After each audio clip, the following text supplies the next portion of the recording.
Boa noite, doutor Pascoaleta. Ele não Boa falou com noite. o senhor, né? O senhor está aí. Já estamos gravando, só um minutinho.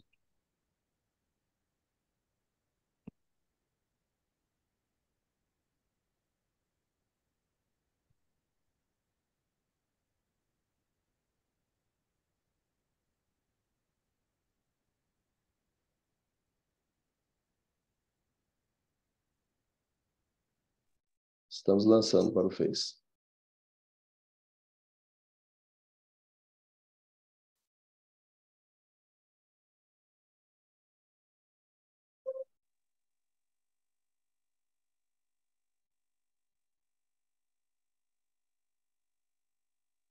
Agora sim, estamos online, falando através da plataforma Facebook, na presença aqui dos nossos parceiros de jornada, doutor professor Antônio Pascoaleto.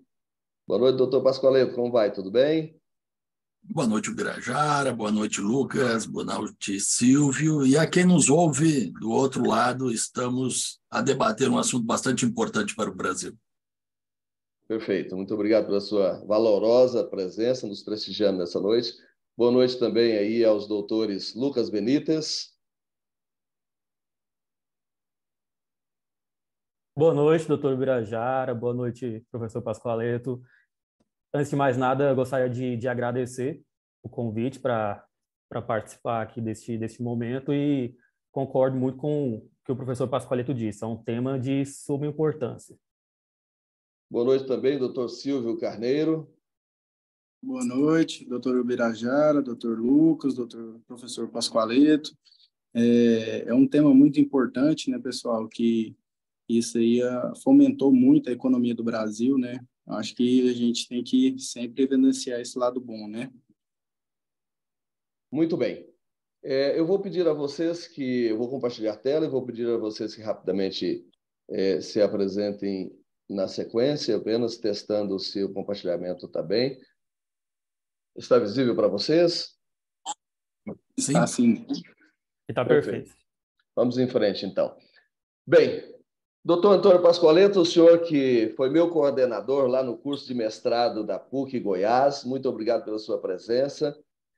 Quero pedir para que o senhor se apresente brevemente, faça suas considerações iniciais em face a esse importante tema, que é um colóquio sobre o artigo que nós publicamos em conjunto lá nos idos de 2019, dentro do mestrado de Desenvolvimento e Planejamento Territorial da PUC Goiás, ele que tratou à época da Revolução Verde, os complexos industriais, agroindustriais e as dimensões econômicas, sociais e ambientais no centro-oeste brasileiro, em face à Tecnoshow Comigo, esse importante evento para Goiás, para o Centro-Oeste, para o Brasil, que ocorreu recentemente.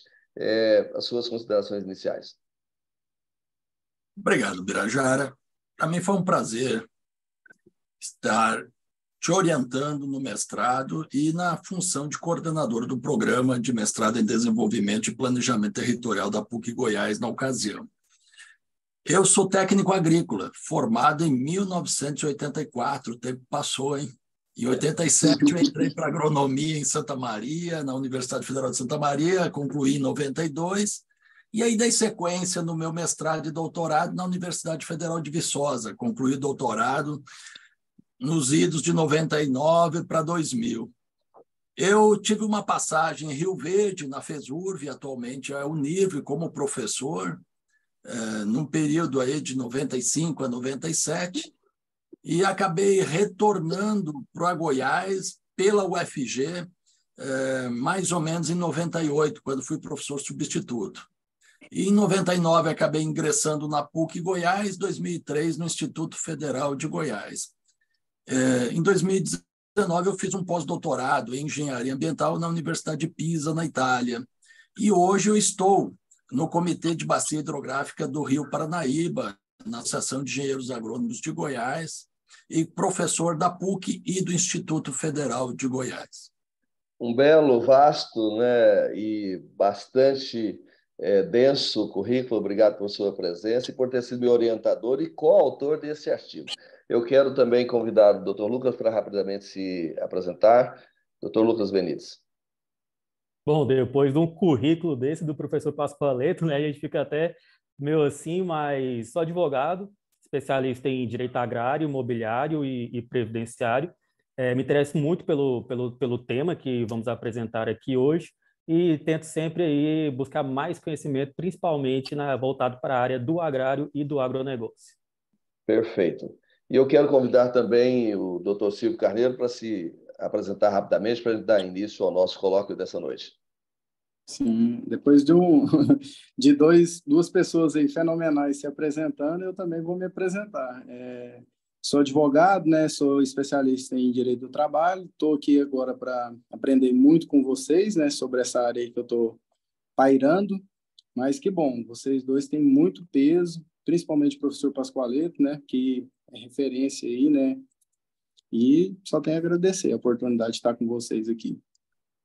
Bem, e eu, finalmente, para aqueles que estão nos acompanhando aí pelo Facebook, tenho o privilégio de dividir, né, a bancada, dividir essa oportunidade com vocês.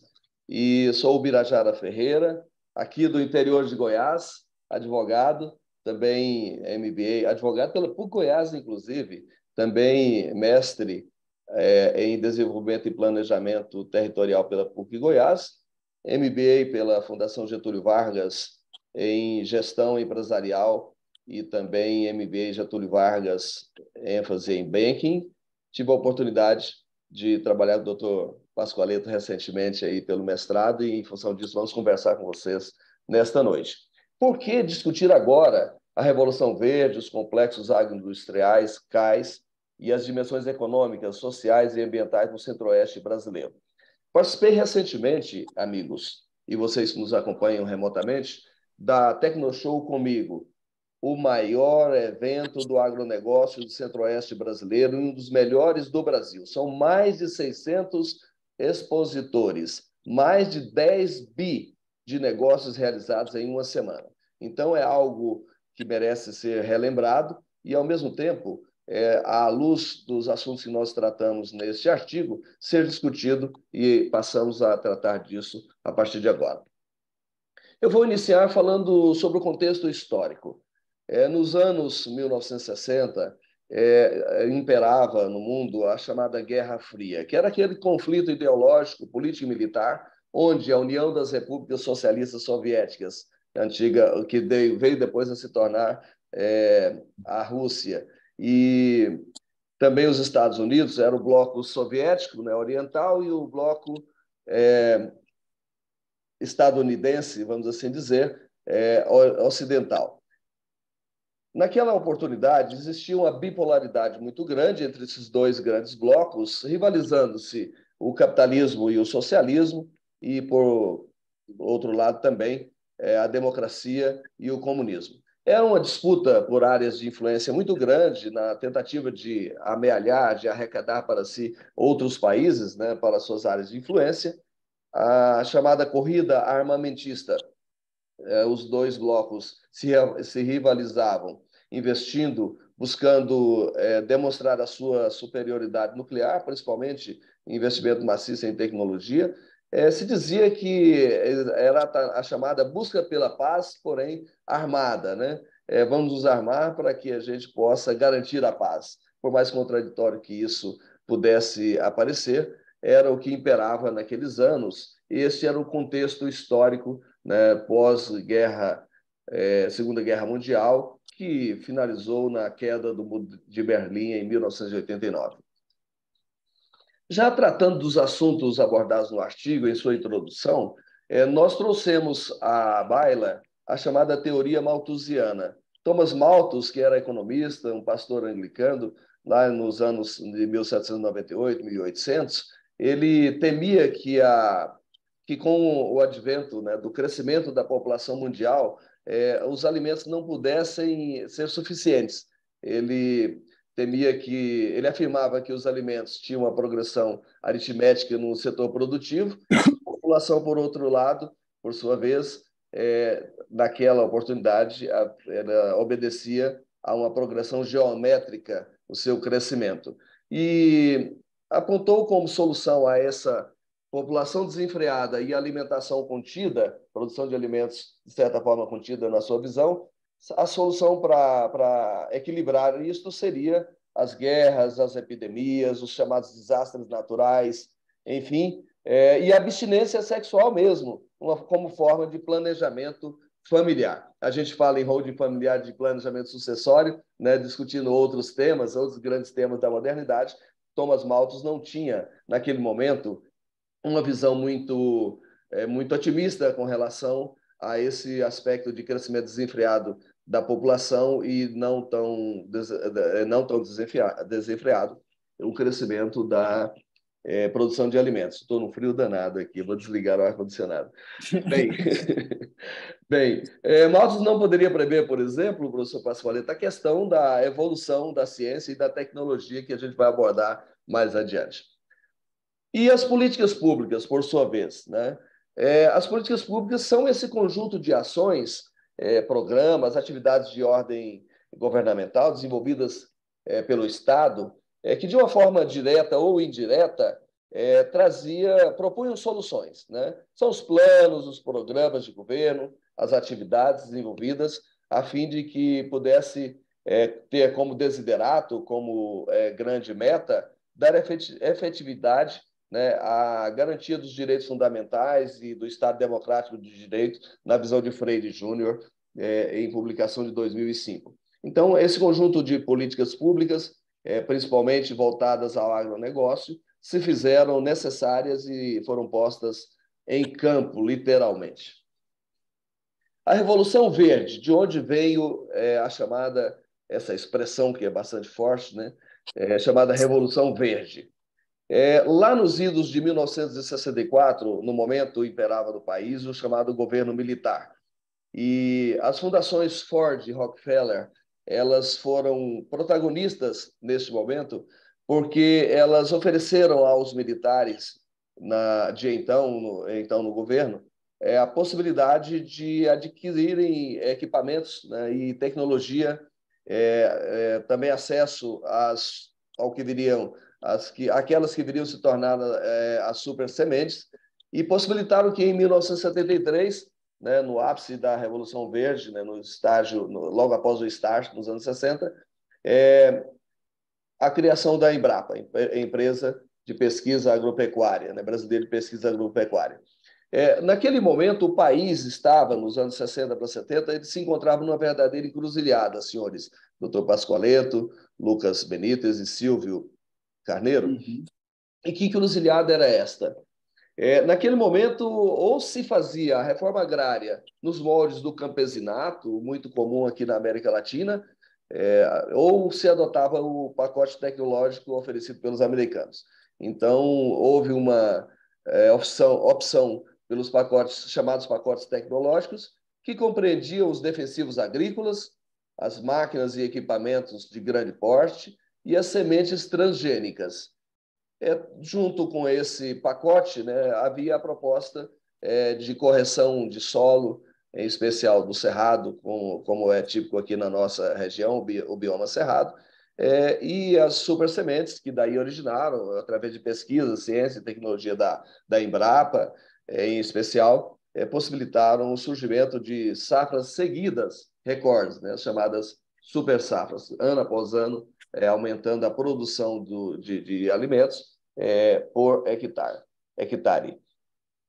Em 2018 para cá, já mais recente, a era dos biodefensivos da internet das coisas, estampado aí na revista Exame, para demonstrar que o nosso agronegócio já dava mostras de que tinha muito a oferecer e possibilitaria se transformar o agronegócio no fiel da balança comercial brasileira, de tal modo que mais de 1 bilhão de pessoas hoje afirma-se ser alimentado pelo país, pelas commodities brasileiras.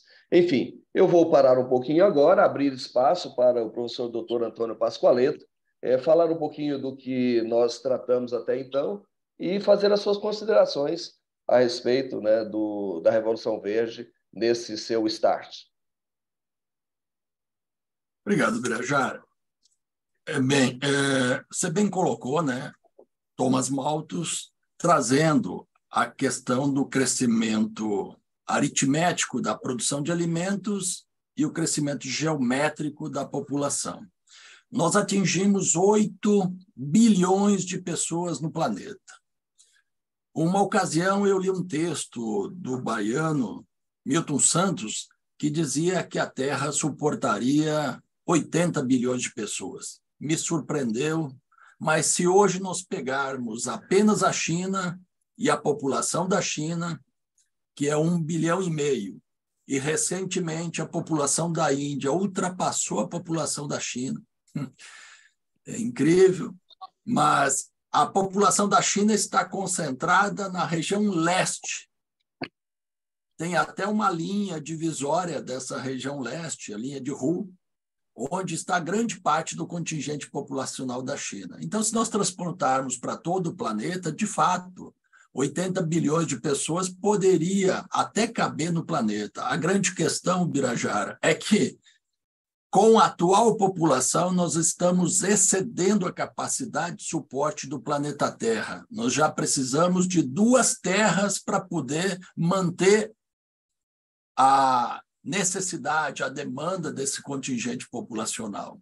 Então, começa a haver um esgotamento dos recursos naturais. E um dos principais que eu quero relatar aqui seria a própria água, os recursos hídricos e as alterações climáticas provocadas especialmente pelo aquecimento global. Esse aquecimento que os especialistas dizem que deve ser contido em 1,5 graus, comparado com a Revolução Industrial, né? Na época da Revolução Industrial, dificilmente nós vamos conseguir manter. Dito isso, nós estamos num grande conflito da existência da espécie humana e da própria produção de alimentos. Porque, veja bem, se lá em 1973 a Embrapa provocou uma grande revolução de aumento de produtividade, adaptação das espécies, até mesmo o avanço da soja para o Cerrado e para a região norte do país, tornando o Brasil um dos maiores produtores mundiais exportadores de commodities agrícolas, hoje nós estamos num paradigma de que essas alterações climáticas elas podem desencadear riscos para a própria agricultura, na medida que ela é uma atividade propriamente de risco, mas ficaria mais potencializada devido aos riscos associados principalmente às chuvas, que grande parte é dependente da água.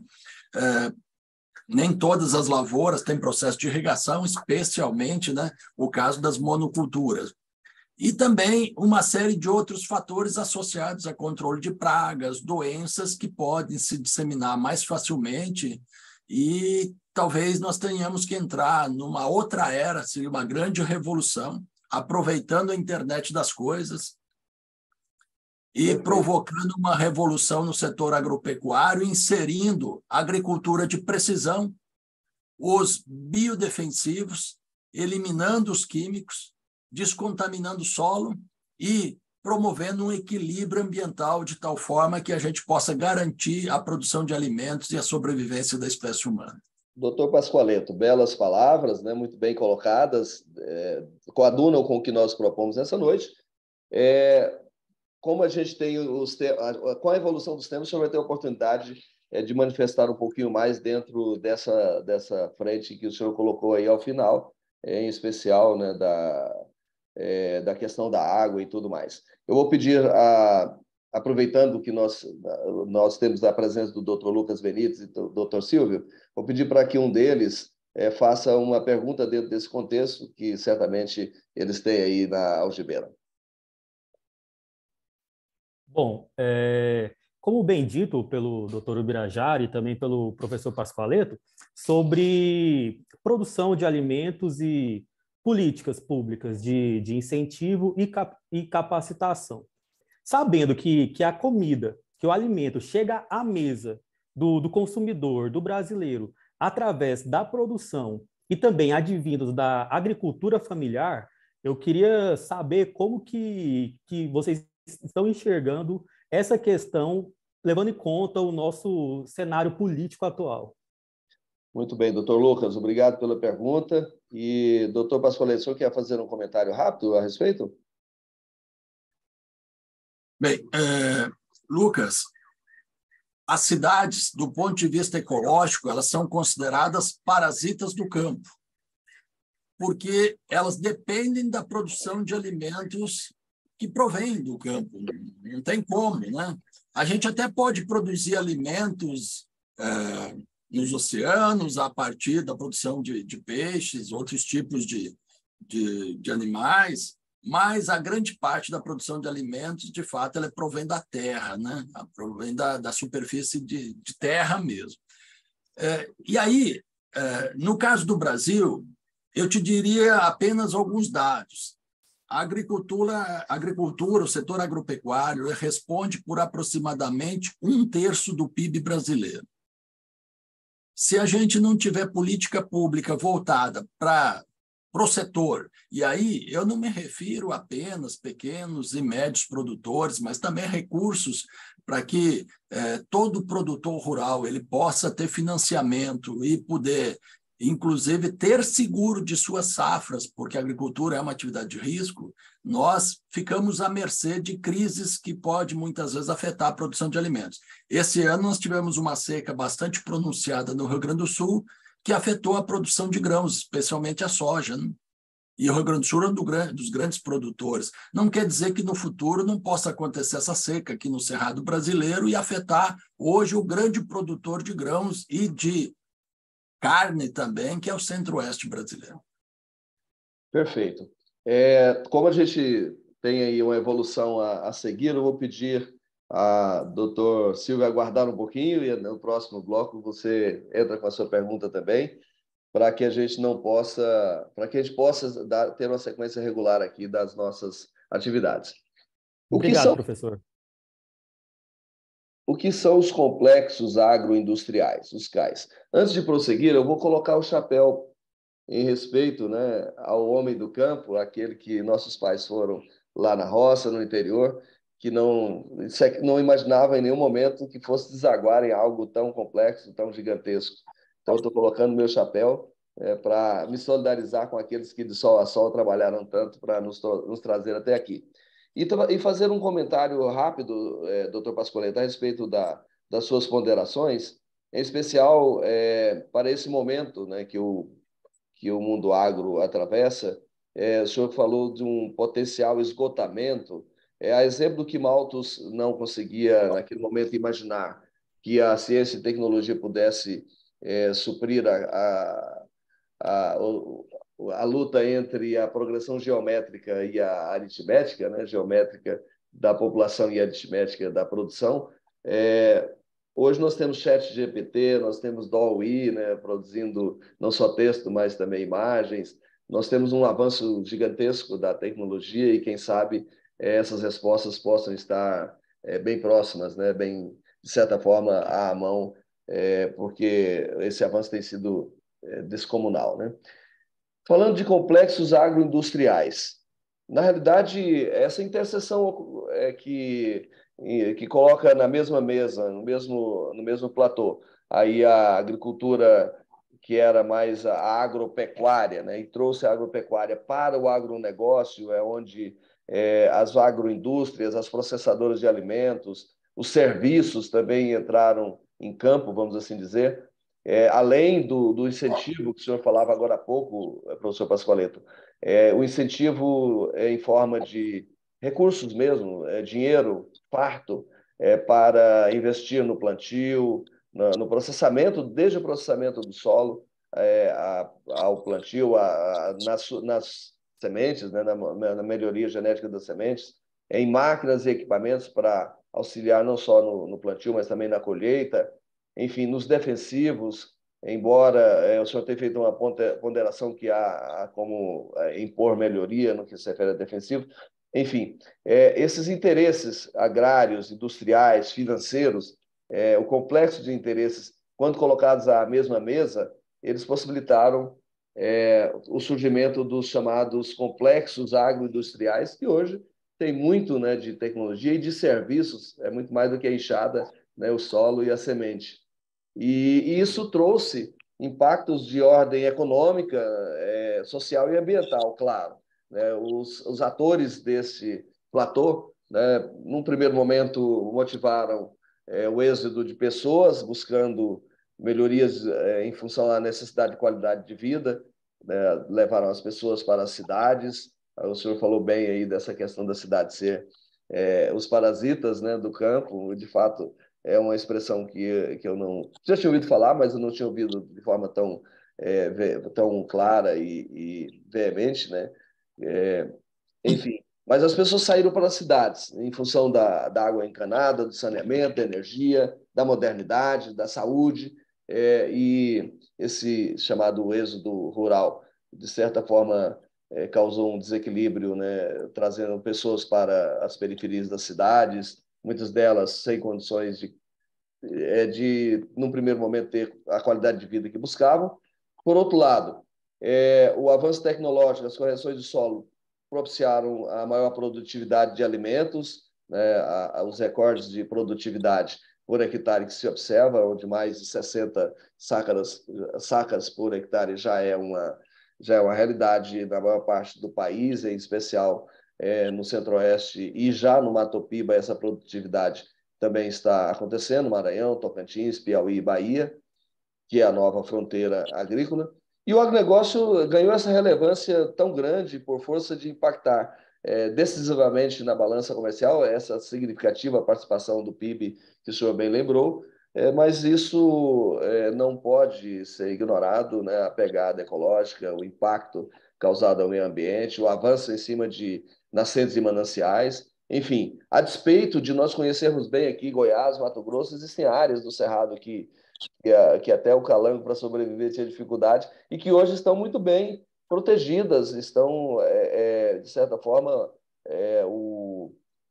esse moderno agricultor, ele sabe que é estratégico para ele, para o futuro, possuir terras que possam devolver, apesar de alta produtividade, apesar em razão da alta produtividade, também devolver a continuidade do seu negócio, né?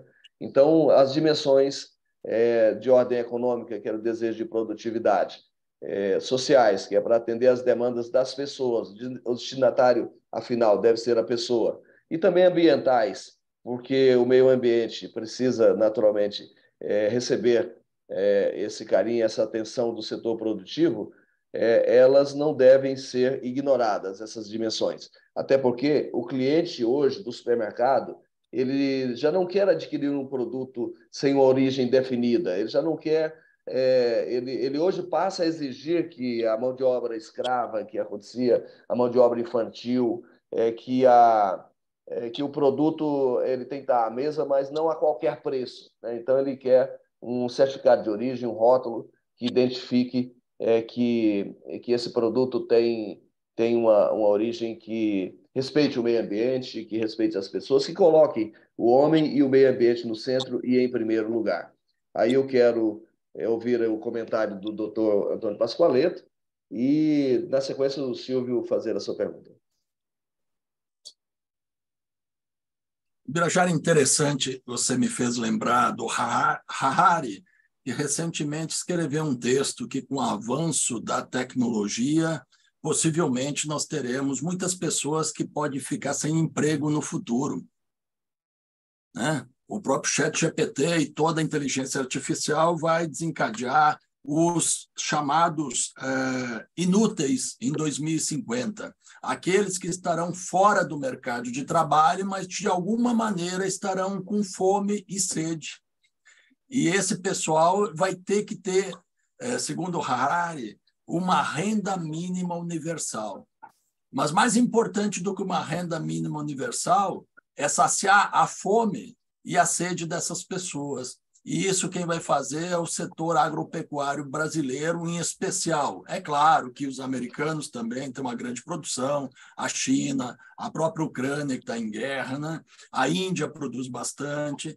Existem produções universais, mas o Brasil ele representa uma parcela significativa, 1/4 praticamente dessa produção mundial de alimentos.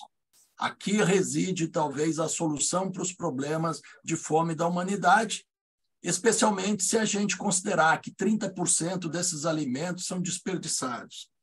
Uma coisa importante a se lembrar, diante dessa visão econômica, social e ambiental, é o conceito de desenvolvimento sustentável, produzido em 1987, no relatório Brutman, que dizia que nós devemos utilizar os recursos naturais, mas garantir que as futuras gerações também o façam. Ou seja, racionalidade do próprio uso. Mas em 88 nós tivemos a Constituição brasileira e lá se inseriu um capítulo de meio ambiente extremamente importante. Hoje em dia se fala, assim, não o conceito em si de desenvolvimento sustentável, se avançou para o termo sustentabilidade e agora se fala ESG, ou seja, a governança socioambiental. E nessa governança socioambiental, todas as empresas, inclusive as empresas rurais, elas devem se adequar e ter essa responsabilidade de boas governanças e responsabilidade socioambiental. E, por fim, eu gostaria de lembrar o que é fundamental aí, é que nós, com a inteligência artificial, cada vez mais teremos os produtos com rastreabilidade. E a tecnologia da informação possibilitará isso.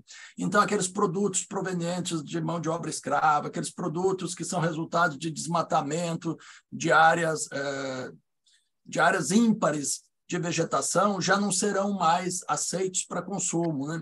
E hoje em dia a internet lacra, né? As pessoas acabam muitas vezes punindo as empresas e punindo os produtores que não se adequam ao básico. Então, é importante que a gente produza os alimentos, sim, mas com a responsabilidade, principalmente para as gerações futuras. Perfeito, muito bom. Silvio, você quer fazer a sua pergunta? Eu vou fazer uma pergunta aqui, voltando ao assunto da Revolução Verde. Qual foi o impacto da ocorrência da Revolução Verde no Brasil? Porque se não tivesse acontecido essa Revolução Verde no Brasil, a gente hoje não estaria essa potência mundial dentro do agronegócio, né? O Pascoaleto quer falar?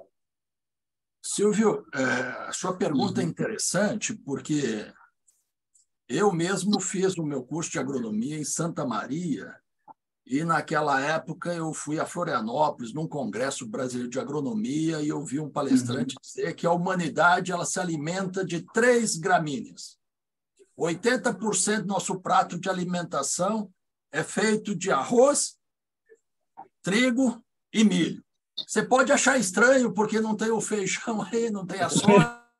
Está faltando ele. Está faltando, mas até o feijão está desaparecendo da mesa do brasileiro. Você vai indo mais para o sul, a pessoa se alimenta mais do trigo, influência europeia, né? Alto lá, faltou o pequi, alto lá. Eu tenho que fazer a reclamação aqui agora. Em Goiás faltou. Aqui em Goiás é o pequi. Né?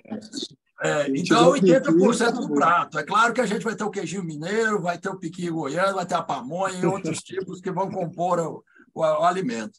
Mas, com o avanço da biotecnologia, principalmente, você poderia colocar os 20 aminoácidos essenciais para a espécie humana em uma única semente.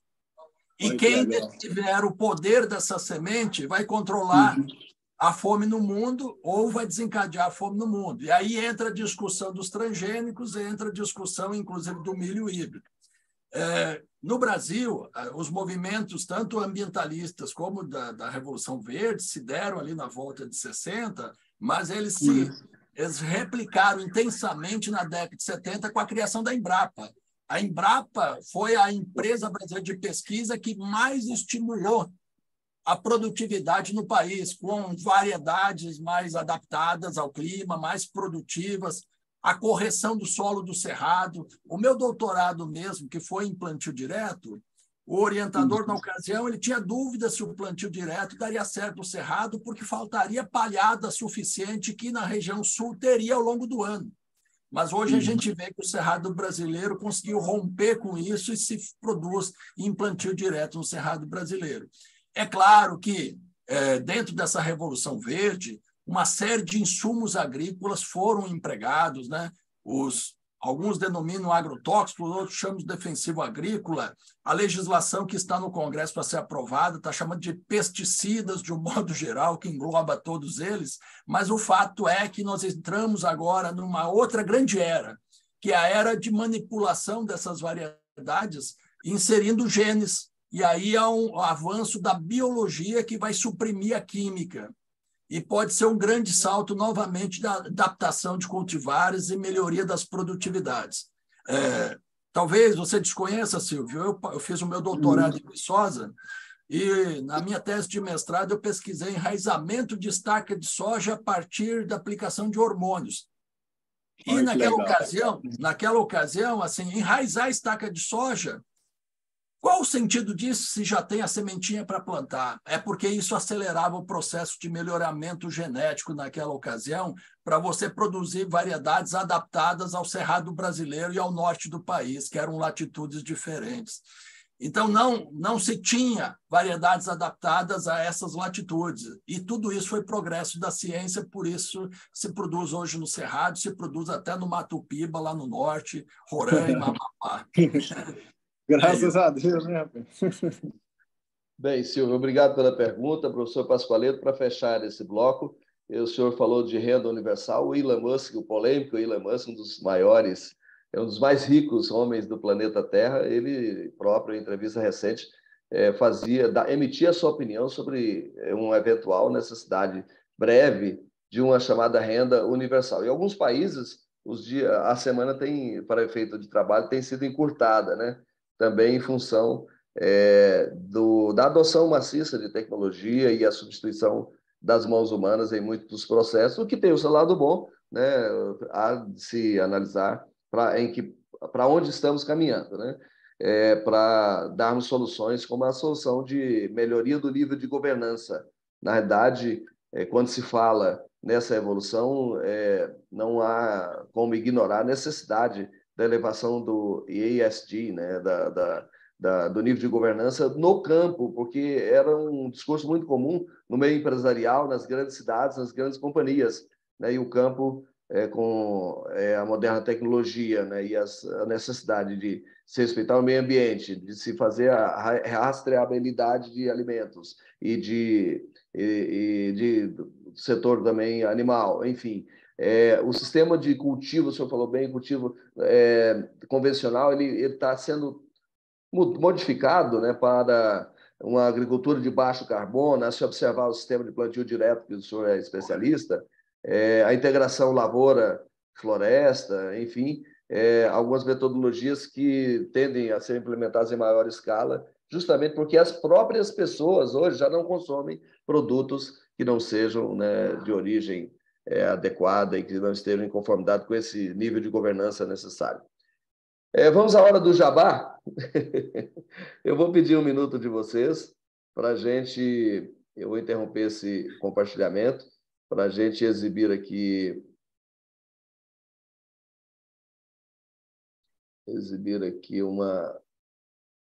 uma outra tela.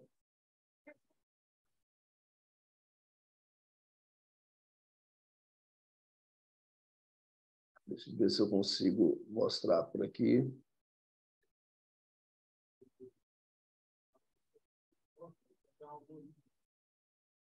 Estamos novamente aqui na fábrica de soluções de organização, proteção, planejamento patrimonial. Desculpem, deixa eu ver se melhora essa. Estamos novamente aqui na fábrica de soluções de organização, proteção, planejamento patrimonial e sucessório. E hoje nós nos debruçamos sobre uma pergunta que a todos incomoda. Por que constituir um holding familiar agora?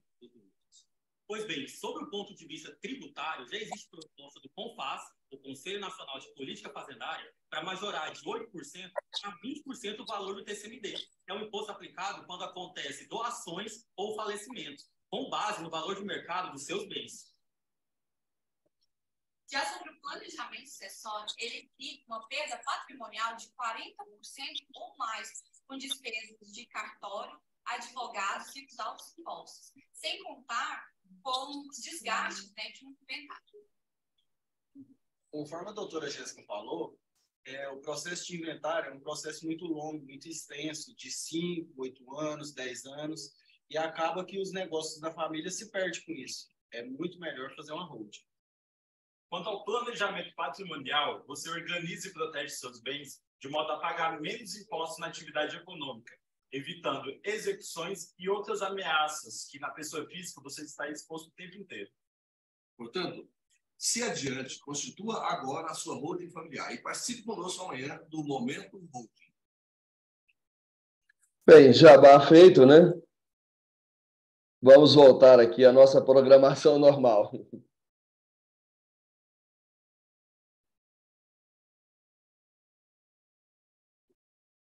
Vocês voltam a me visualizarem a hora do jabá? Sim. Perfeito. Só um minutinho que eu vou tirar o som que está aparecendo aqui.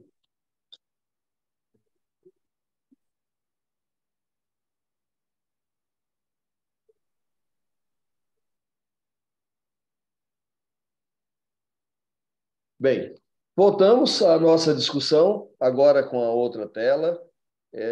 Estamos caminhando do meio para o fim da nossa floresta, ou seja, temos aí mais uns 15 a 20 minutos para nós concluirmos a nossa conversa nessa noite a respeito desse tema relevante para o país. O PIB brasileiro, que vocês veem aí no período 2002 a 2018, o Centro-Oeste tem cada vez mais, trazendo um pouco da nossa realidade, tem evoluído gradativamente a sua participação do PIB, de tal forma que de 2002 para 2018, por exemplo, a representatividade que era de 8,50% do PIB passou para 10% e hoje estima-se em 12 a 14% nessa faixa, a evolução da participação do Centro-Oeste no PIB brasileiro. Gradativamente, isso aconteceu em função, né, de forma concomitante, a majoração, o crescimento do agronegócio aqui no centro do país. Por outro lado, a concentração econômica ela tem se deslocado do Sudeste e Sul para o Centro-Oeste, Norte e Nordeste. Vocês podem observar aqui à esquerda, nesse gráfico, o Norte evoluindo, o Nordeste evoluindo, Centro-Oeste. O Sul, de certa forma, cresceu um pouco também, mas perdendo participação, principalmente o Sudeste, em função do crescimento do agronegócio marcadamente no centro do país. A concentração econômica, está acontecendo uma desconcentração econômica, saindo do Sul, né, do Sudeste, migrando para regiões centrais, um pouco para Minas, e Rio de Janeiro, mas em especial regiões centrais do país e o Mato Piba. Esse deslocamento de parte do volume da produção de grãos, tradicionalmente do Sul e do Sudeste, tem ocasionado evolução, né, da econômica no centro do país, em função principalmente da melhoria de sementes e tudo mais, mas em especial correções de solo aplicadas em políticas nacionais de desenvolvimento regionais, por exemplo, o PNDR, são as chamadas políticas públicas a serviço, né, de determinado segmento para a redução de desigualdade em especial. A evolução, aqui é uma política pública, ela tem um objetivo, né? O Estado entra em campo nessa hora para mitigar, de certa forma, as desigualdades regionais. Pode provocar outras desigualdades. Nem sempre as coisas funcionam conforme planejadas.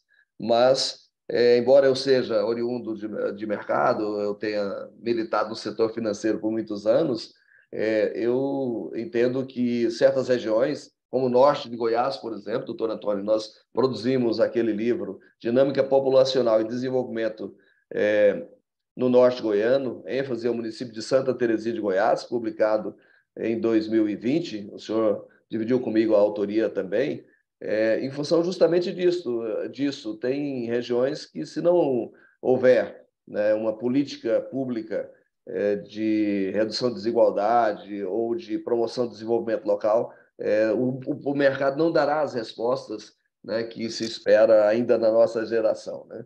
E, por exemplo, o Centro-Oeste do Brasil, por força, né, da marcha para o Oeste, repercutindo ainda a iniciativa de trazer a capital do país para Brasília, enfim, o Estado de Goiás tem se beneficiado de forma direta dessas políticas, né, públicas. Goiás, por exemplo, tinha uma participação em relação ao Brasil na população de 1,95, passou para 3,34, crescendo 71% ao longo de 1950 para 2019, né, para se ter ideia.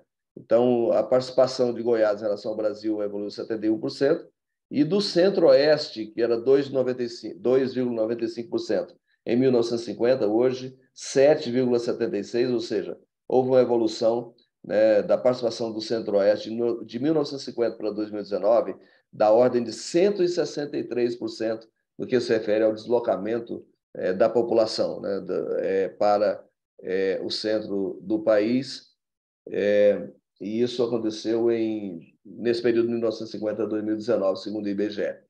O crédito rural, agora falando de políticas vocacionadas para fomento, para incentivo do crédito rural, aliás, para a área rural, para o agronegócio. O crédito rural foi um deles.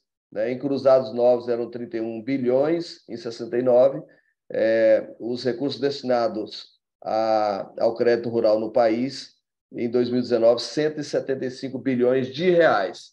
Então, houve uma flagrante evolução do incentivo por meio de disponibilização dos recursos, né, para a área rural.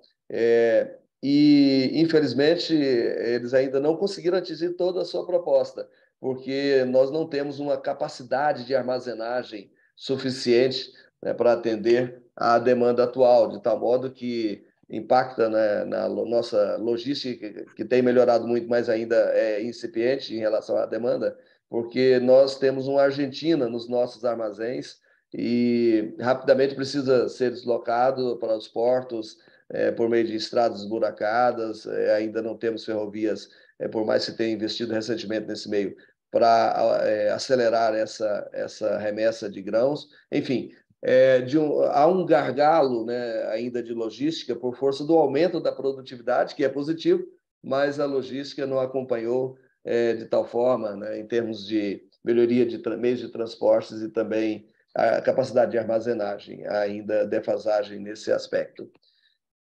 Por outro lado, o crédito rural, sim, o Plano Safra tem sido generoso a cada ano, em que pese recentemente, né, os nossos administradores de plantão no âmbito federal, principalmente, né, responsáveis pela política de crédito rural, recursos do BNDES, que tradicionalmente têm servido a esse segmento do agronegócio, ao anúncio de retorno, de diminuição da disponibilidade desses recursos, o que preocupa, de certa forma, porque há necessidade de crescimento permanente, até porque nós temos de não só de nos orgulharmos, como também, estrategicamente, utilizarmos a nossa agricultura e pecuária do momento como estratégia, né, de evolução do país, né, agregando valor e em seus produtos, né, derivados da agricultura e da pecuária, agregando valor para que justamente nós possamos continuar o protagonismo que nós hoje temos, né, em plano mundial, em referência mundial. De tal forma, para continuar e vencer esse bloco, nós temos uma área cultivada crescente de 97, da safra 97-98 para 2018-2019, por exemplo, saiu de quase 40 milhões de hectares para 63 milhões de hectares, ou seja, houve um avanço significativo, né, da área plantada, da área cultivada, concomitantemente um aumento significativo da produtividade por hectare também. Então, foram duas coisas que promoveram a alavancagem, por isso a nossa agricultura é tão robusta, né, nossa agricultura e nossa pecuária, porque não apenas houve um crescimento significativo na área cultivada, como também na produtividade por hectare. Por força desses elementos que a gente já colocou nas telas anteriores, né, 2.500 quilos por hectare em safra 2003-2004 e 3.830 quilos por hectare, o que dá aí aproximadamente 65 sacas por hectare na safra 2018-2019. Ou seja, dois fatores que contribuíram decisivamente para nós nos tornarmos referência mundial. Bem, eu quero, antes da conclusão, pedir ao Dr. Pasqualeto comentar sobre essas telas, e aí, na sequência, Lucas e Silvio, cada um uma pergunta, 1 minuto de pergunta, Dr. Pasqualeto, 2 a 3 minutos para a resposta. Fiquem à vontade. Dr. Pasqualeto, comente primeiro, antes das perguntas, sobre essas telas que a gente mostrou até aqui, essas últimas. Ok. Aproveitando a última tela, Birajara, a área cultivada cresceu bastante e praticamente quase que dobrou a produtividade. Então, nós temos um crescimento horizontal, que seria a expansão de área, e um crescimento vertical, que é produtividade, quantos quilos se produz por unidade de área, por hectare, né? Ou unidades animais por hectare. Esses dados são interessantes porque mostra que houve um grande progresso de investimento em pesquisa, e o papel que a Embrapa, as universidades e as próprias entidades patrocinadas pelos produtores. No Mato Grosso mesmo, em Goiás nós tivemos a Engopa, no Mato Grosso tem empresa de pesquisa estadual, tem a Zemater, tem o Senat também, o Serviço Nacional de Aprendizagem, o Senar, Serviço de Aprendizagem Rural, né? E todos esses investimentos, eles possibilitaram esses ganhos. Mas é fundamental que a gente não esqueça que nós temos que sair para o lado do Pacífico, não só para o lado do Atlântico, porque todo o processo de ocupação do Brasil se deu pelo lado do Atlântico, mas agora a nossa produção está no centro-norte do Brasil e é mais fácil a gente exportar para a China, para a Índia, para esses países que têm muita população saindo para o Pacífico. Quem sabe até a conclusão dessas ferrovias pode facilitar em muito o escoamento da safra e promover essa distribuição de renda melhor em todos os municípios brasileiros.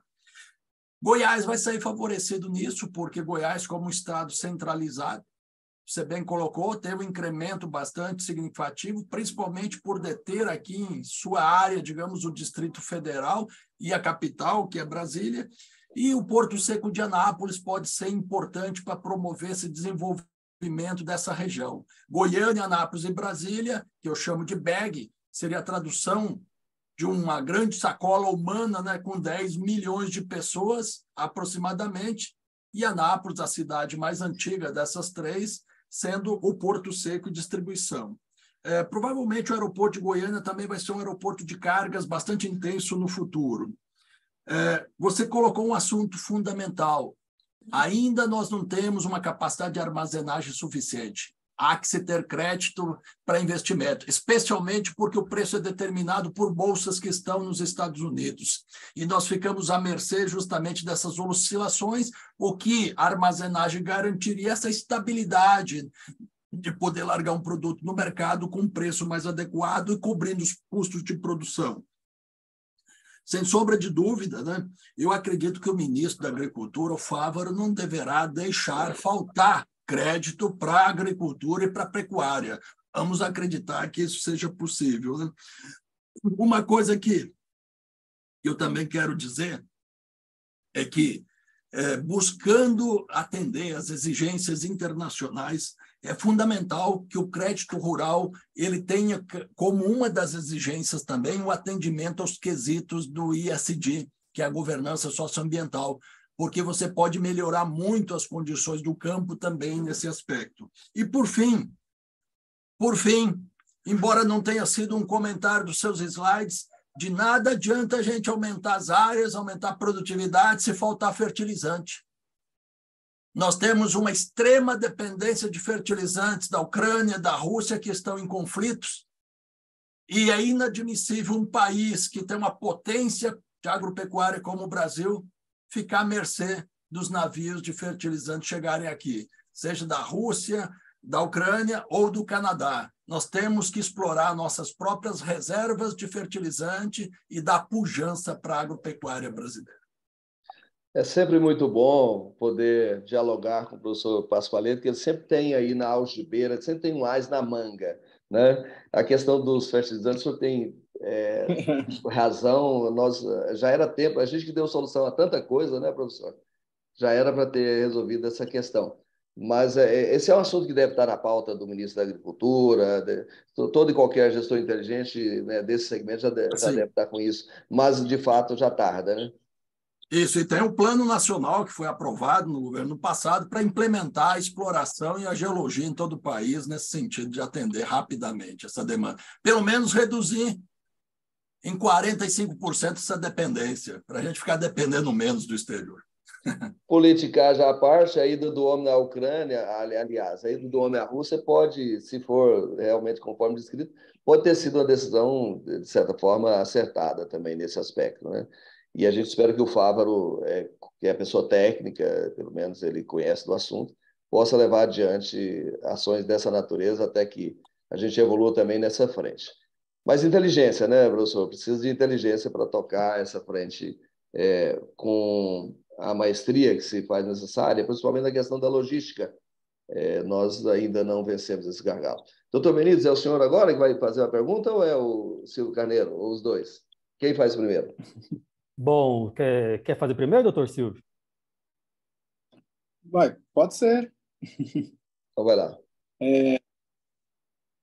Sobre a política de desenvolvimento, com o advento da Lei 4.829 de 65, a do crédito rural, isso impactou a agricultura brasileira de forma positiva depois desse tempo, dessa implantação da lei?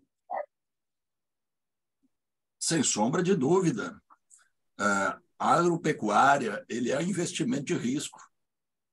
A gente pensa em investimento de risco, apenas ações no mercado financeiro, mas a agricultura é extremamente dependente de condição climática.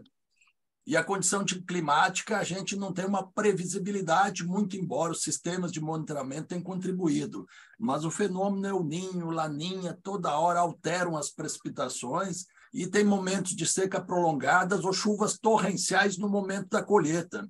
Por isso também o crédito rural ele vem nesse sentido, mas todas as práticas de seguro agrícola são fundamentais, como também a armazenagem, no sentido de garantir um preço mínimo, que seja um preço mínimo que não fique abaixo do custo de produção, porque senão você vai expulsar as pessoas do campo, elas vão chegar na cidade e aí nós não vamos ter quem produz alimento lá. Sem sombra de dúvida, embora essa lei 4829 tenha sido lá de 1965, hein? Pois é. Praticamente a idade de Brasília já, né? Tá vendo? Tá bem velhinha, né? Mas tá boa, né? Tá uma vovó, mas uma vovó que está funcionando, por isso que ela não desapareceu ainda. Por isso eu sou otimista também com relação ao nosso futuro, viu, professor Pascoaleto? Quanto mais vida, maior capacidade de solução. Apesar do ChatGPT e o DALL-E, esse povo aí da inteligência artificial está ameaçando. Eles vão tomar nosso lugar, não, né? Vamos estar firme aí. Doutor Lucas, sua pergunta. Bom, levando em consideração também essa questão de incentivos e a agricultura de baixo carbono, eu queria saber como que está a questão do crédito rural, do crédito de carbono, na verdade. Já vem se falando há um tempo, né, e está até existindo a procura, a busca de alguns produtores rurais já para trabalhar com o crédito de carbono. Como que o mercado brasileiro tem se mostrado? Está trazendo algum resultado ou não tem se mostrado eficiente? Professor Antônio, pode falar. Lucas, essa sua pergunta é bastante prudente e interessante, né? Porque a gente sempre quer que as coisas aconteçam no tempo da gente, mas existe o tempo de Deus, né? Eu me lembro lá em 1990 que se discutia justamente os créditos de carbono e o protocolo de Quioto. Não sei se você lembra, você já era nascido naquela época, Lucas? Talvez eu nasci em 94. Pois então, o protocolo de Quioto tinha metas a serem cumpridas e era só sobre o carbono. Aí as coisas foram evoluindo, foram avançando, a legislação foi incorporando o conceito do pagamento por serviços ambientais.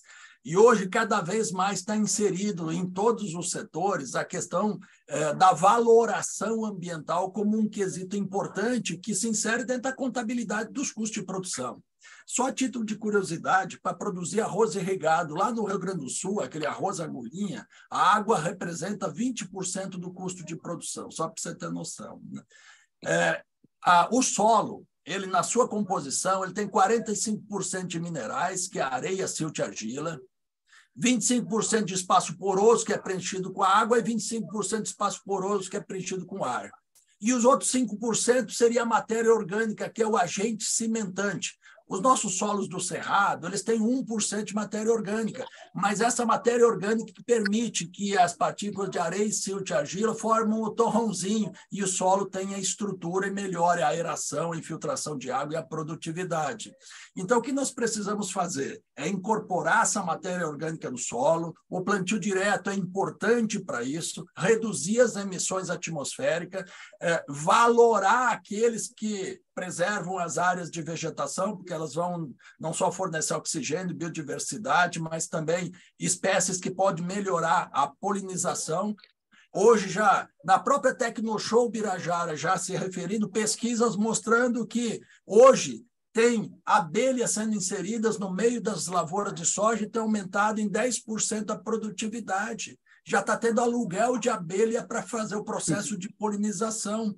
Isso tudo está retirando o carbono da atmosfera.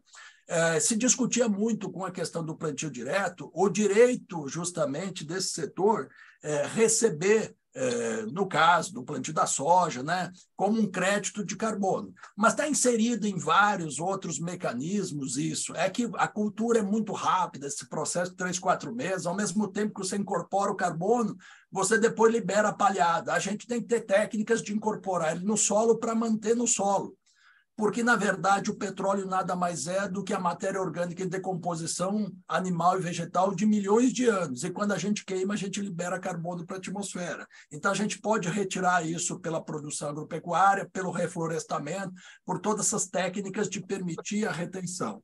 Mas o Código Florestal, já de 2012, a própria Política Nacional de Resíduos Sólidos, 12.305, ela já estabelece lá em 2010, as novas legislações que estão agora sendo aprovadas, todas elas remetem a isso. E vou lhe dizer uma novidade, Lucas, você que é da área do direito, o governo de Goiás está, neste mês de abril, né, liberando o decreto sobre a logística reversa de todos os resíduos em geral.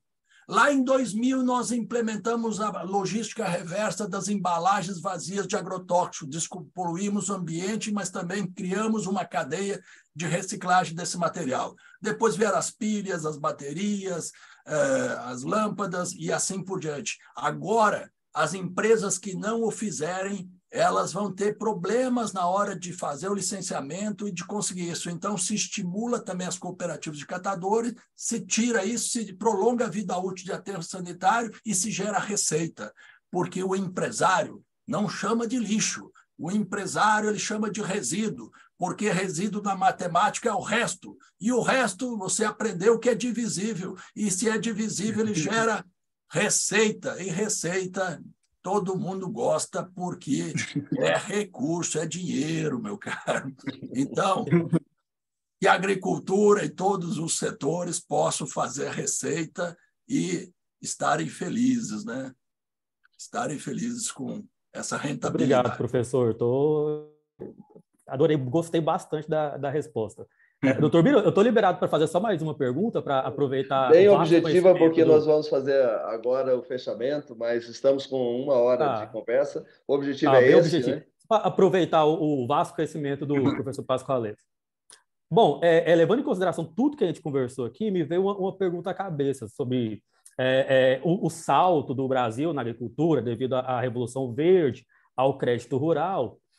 Existe um interesse muito grande de outros países de adentrarem aqui no nosso solo, no solo brasileiro, para cultivar, para produzir o que eles não conseguem produzir no país deles. Existe um grande interesse, já que nós sabemos, da China e da Rússia, e eu queria saber se esse interesse desses países de virem para cá, por nós sermos assim, um país abençoado, tanto no solo quanto no clima, se pode impactar na nossa agricultura e também trazer um impacto para a nossa produção, para a produção de alimentos mesmo, e se sim, o que fazer diante dessa situação?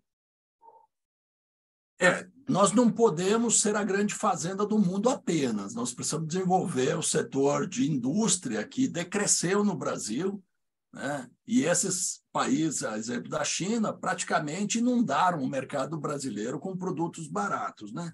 Agora, claro, há interesse sim, eles dependem da produção brasileira e há investimento até na aquisição de terras. Recentemente, a nível de Congresso Nacional, começou uma discussão para se liberar a venda de áreas, só que isso põe em risco a soberania nacional, especialmente se nós pensarmos na Amazônia brasileira, porque eu costumo dizer que a divisa com a Venezuela é uma divisa seca. Se a Venezuela é um dos maiores produtores mundial de petróleo, imagina o que tem embaixo do solo da Amazônia de produção de petróleo. Eu não estou falando aqui de recursos minerais, que já estão na mão de empresas canadenses ou holandesas, em sua grande parte, que exploram isso, né?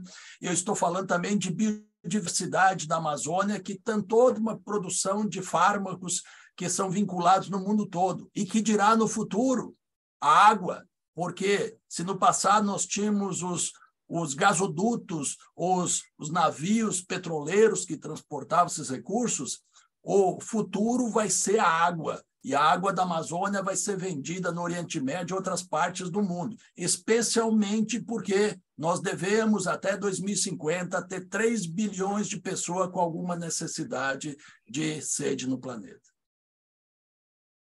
Obrigado, Muito professor. Bem.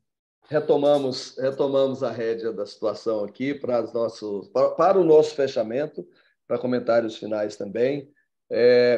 Vamos à conclusão e farei algumas considerações para arrematar a nossa noite especial. Esse que foi o primeiro colóquio que nós realizamos. Tive a oportunidade de dividir, né, a tela aqui com vocês. Vamos lá. Como conclusão, eu vou fazer a leitura de forma literal e aí nós vamos fechar com comentários rápidos de cada um de vocês de 1 minuto.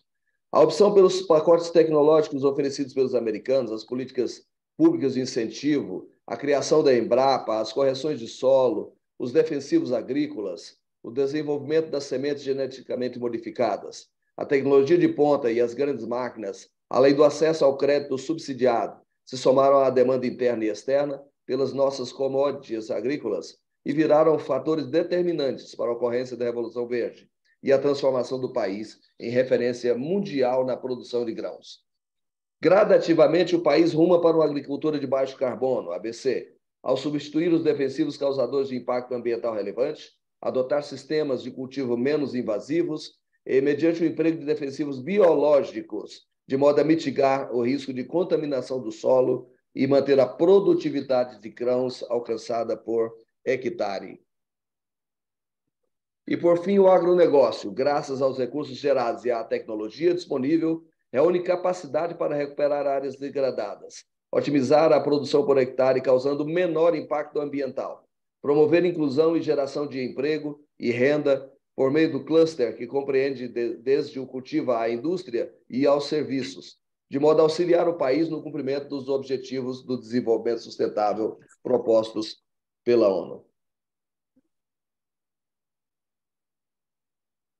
Eu quero pedir ao doutor Pascoaleto, aliás, pedir a Silvio e o Lucas para suas considerações finais fazerem. Silvio. Eu agradeço a oportunidade, né, de estar aqui com vocês hoje e acrescentar mais ainda no meu currículo essas experiências que vocês têm, principalmente o professor Pascoaleto, o doutor Bira, doutor Lucas Benites. Então, assim, muito gratificante, muito aprendizado agora, ainda mais que essa evolução da Revolução Verde no país, né, todo o desenvolvimento, tudo aquilo que foi almejado, né, foi construído ao longo do tempo, né? Então, só agradecimento e agradeço a oportunidade de estar aqui com vocês. Muito obrigado, doutor Lucas Benites. Bom, agradecer novamente a oportunidade de estar aqui, como trouxe muito bem o doutor Silvio, obrigado a todos. Foi de grande aprendizado para mim, que, como eu disse, sou militante da área agrária, e concordo muito com o que foi trazido aqui. Nós sabemos que o agro é a locomotiva do Brasil, e com tudo isso aí, a Revolução Verde, o crédito rural, a agricultura de baixo carbono, só tem a somar para que a gente possa melhorar cada vez mais a nossa produção. Obrigado, gente. Perfeito. Professor doutor Antônio Pascoaleto. Birajara, meu amigo, sempre é um prazer estar ao seu lado, né, junto com o Lucas, o Silvio, e poder discutir um tema que é a origem da própria família brasileira. Tudo começou com um pedacinho de terra, né, e a produção de alimentos. E a gente tem que valorar muito o homem do campo, como você bem falou. Obrigado, Birajara. Bem, antes de concluirmos, eu quero fazer uma reflexão final. Obrigado a todos pela presença, Silvio, Lucas, professor Pascoaleto. Apenas para fechamento, nós falamos de biotecnologia, o professor doutor Antônio Pascoaleto realçou muito bem esse aspecto, falando das abelhas. Eu gostei demais das considerações que foram feitas, no mesmo tempo em que se inoculam nanotecnologia no corpo humano para checar e para corrigir anomalias. No campo, né, também já se experimenta algo relacionado à biotecnologia. Eu tenho amizade com o doutor Calderaro, ele que é Fábio, lá, ele que é do Instituto de Biociência da Amazônia, ele fala muito desse potencial que o Amazonas possui, ou seja, o Brasil é um gigante que realmente acordou, despertou e está de pé, que resiste a tudo e a todos, né? E eu quero lembrar que o que podem, sobre a agricultura de baixo carbono, a regulamentação ela não tem acompanhado a pressa que esse meio já exige, muita coisa ainda está por acontecer e esses próximos anos serão decisivos, queria fazer esse registro. E nós aqui, na PicGo, na Estúdio Go, na Craveiro Advogados, nós temos como princípio colocar o homem e o meio ambiente no centro e em primeiro lugar. Então, o que nós podemos efetivamente fazer em função disso? Na nossa estrutura, nós desenvolvemos, dentre as diversas ações sociais já realizadas, nós estamos criando o Fundo Aqua, que é a destinação de parte da nossa receita, de um percentual daquilo que nós amealharmos nos nossos negócios, para apoiar recuperação e proteção de nascentes e mananciais hídricos, sejam riachos, rios, como o Rio Crixás, em Santa Terezinha de Goiás, que nós demos um abraço de 30 anos de pesquisa, desenvolvimento, desenvolvemos alguns artigos, inclusive aí por força do mestrado, e estamos empenhados em contribuir naquilo que nós pudermos e que estiver ao nosso alcance. Nós temos, eu quero fazer um registro também sobre a ação socioambiental que nós iniciamos recentemente, como fechamento de um trabalho chamado tutoria, né? Uma tutoria chamada Liderança Empreendedora para Crianças. São 12 crianças em Santa Terezinha de Goiás que estão ali estudando no EAS, que é o Educandário Amiguinhos do Saber. No fechamento de 2 anos de tutoria, nós colocamos para ser realizada uma ação chamada Ação Coleta de Resíduos Sólidos de Origem Tecnológica, porque o Brasil, professor Pascoaleto, ele por meio da chamada economia circular, ele recicla 99% das latinhas, cerveja, refrigerante, 99%, é referência mundial. Porém, menos de 2% dos resíduos de origem tecnológica, que muito mais agridem o meio ambiente do que as latinhas, menos de 2% é reciclado. Ou seja, os resíduos de origem tecnológica, eles são alvo desse trabalho que nós estamos fechando 2 anos de tutoria, né, na liderança empreendedora para crianças, forjando os líderes do amanhã lá no norte de Goiás. E, enfim, era isso que eu tinha de compartilhar com vocês. Agradecer muito pelas suas presenças, em especial de vocês nos acompanham aí pelo Facebook, e a partir de amanhã esta live também subirá para o YouTube e esperamos encontrar vocês em outras oportunidades. Muito obrigado a quem esteve comigo aqui e a vocês que de longe nos acompanharam. Boa noite, abraço a todos.